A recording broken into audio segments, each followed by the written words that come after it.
আজকে তো ছিল হনুমানজির বার্থডে, মানে হনুমান জয়ন্তী। আমি গেছিলাম হনুমানজির পুজো দিতে। তো ফেরার সময় রাস্তায় দেখলাম একটা ফালুদার দোকান, বাট সত্যি কথা বলতে ফালুদাটা খেয়ে আমার একদমই ভালো লাগেনি।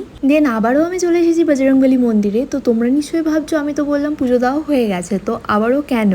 ভিড় এড়ানোর জন্য আমি একটা অন্য মন্দিরে গিয়ে পুজো দিল, বাট একটা সেলফ স্যাটিসফ্যাকশন তো ব্যাপার থাকে না, মানে যেটাকে বলে মনের শান্তি। হ্যাঁ, ভগবান সব জায়গায় থাকে এটা আমি মানছি, বাট তারপরেও এমন একটা ব্যাপার থেকে যায় দেখবে, যেখানে গেলে তোমার মনে হবে না সব কিছু এবার পরিপূর্ণ হয়েছে।